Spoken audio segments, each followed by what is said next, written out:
A beautiful morning.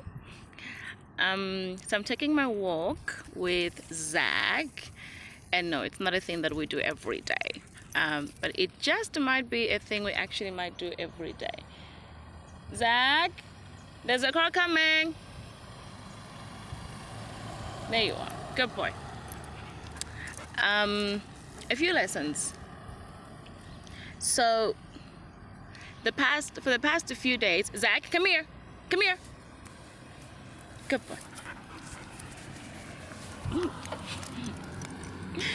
So for the past few days, my dog has developed this habit of wincing and moaning. Well, not exactly moaning, but wincing in the mornings.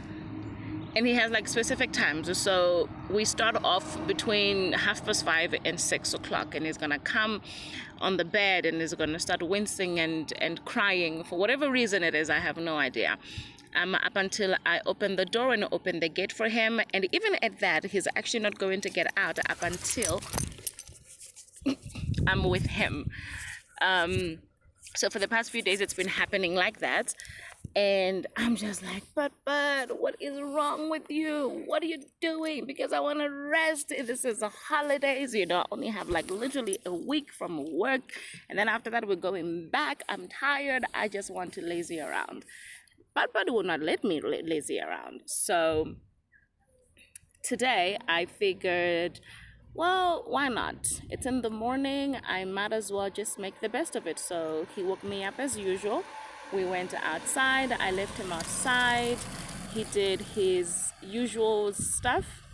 Of course, that is peeing and pooping. And then that's when the idea came to me, like, oh, actually, instead of complaining about you waking up in the morning, why not do the best for yourself in the morning? Take a walk. First of all, a walk is going to be amazing because Baba loves his walks. And second of all, it is actually very good for your health. So you are killing two birds with one stone. And also as well, I have learned that morning walks actually do no. Let's be nice. No.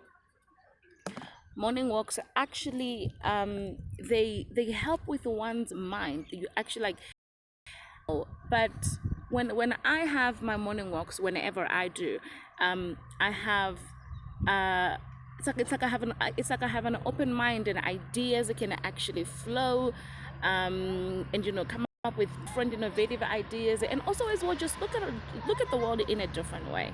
So considering those things, I think morning walks should actually be an everyday thing. But hey, I'm not that rich yet, so yeah, when I get to that part where I do not have to be at the office at a specific certain time, I'll probably will get to that part. But I'm actually grateful this morning that my butt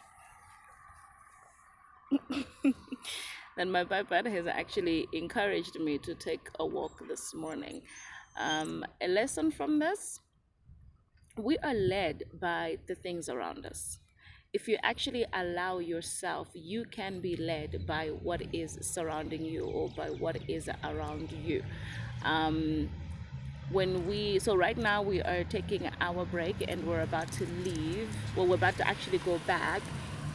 And as we're going back, I have put him on the leash. So by the time we were coming back, he was free. So now I've put him on the leash. And as he is on the leash, he's a very strong dog, and at some point he's kind of like pulling me off and whatnot, and I'm just looking at it because I'm one person who takes the lessons, who looks at lessons in everything around me. And I'm realizing that sometimes we actually need to allow ourselves to be led by things which are uncommon. If you look at a dog, for example, a lot of people will think what kind of lessons would come from a dog. But for me, I actually get lessons from my dog every single day. I get lessons where, for example, he trusts me so much so as his parent or as his owner, that, whether I might not have money to buy his food, or whether I might not be okay, or whether I might be uncertain about something. But for him, because I am his owner and I have given him that trust that I'm going to take care of him, he trusts that there is going to be food. He trusts that everything is okay. He trusts that I'm going to take care of him. And that's how it should be with our parent, who is Jehovah God. We ought to trust him in everything, over everything. We ought to trust him. It's not for us to worry what we're going to eat. It's not for us to worry what is going to happen next. We are in the safe hands of our owner, over our father. Hey, Papa, calm down. Calm down, calm down, calm down. Zack, be nice. Be nice. Stop it. Stop it. Stop it. Stop it. And that is bad for you. So he is also as well extra protective of me. Very, very protective of me.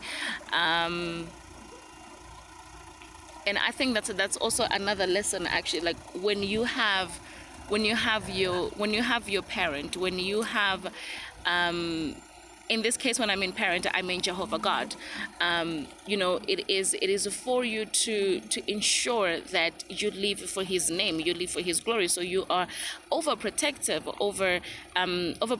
of His name. You don't just allow people talk ill of God. You don't just allow people actually mess up with His name, because this is your Father. This is your Creator. And if you are a living testimony, as I am, you would not allow any Tom, Jack and Jill or Jerry or whoever you might name it to actually tend to the name, because He is faithful. And I personally, I have seen His faithfulness. He is great. I have experienced His greatness. He is loving. He's amazing. He is peaceful. And these are things which, we're not just saying, or things that we're quoting from the Bible, but these are experiences that we have lived. These are experiences that I personally, I have lived to actually experience and seen.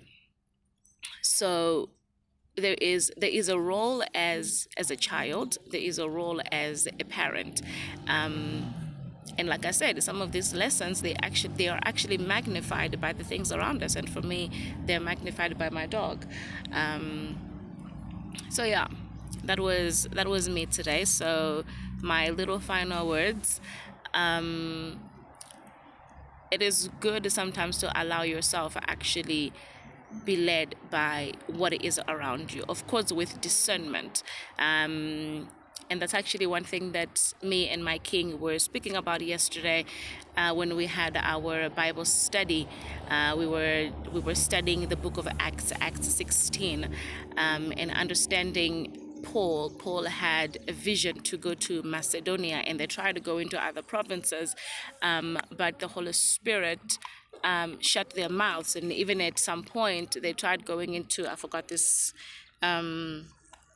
the province that they had to go to, and it says the Spirit of Jesus did not allow them to go through. And until Paul had a vision of a man calling them to Macedonia to say, come and help us, and at once they left. So it is very important to be led by the Holy Spirit. And I'd like to believe that, if we do not box God and the manifestation of the Holy Spirit, if we do not box His ways, he actually speaks in different ways. He speaks through different things. He speaks through nature. He speaks through creation. He speaks through people. And if you are careful to hear His voice, and if you're careful to discern His voice and the spirit that is behind it, you might actually be surprised that you get lessons everywhere. You get lessons all around. You get instructions all around. You get words all around. You get encouragement all around. But you have to be led by the Holy Spirit, and you have to have the discernment of the Holy Spirit. And yeah, so take care, guys, and God bless.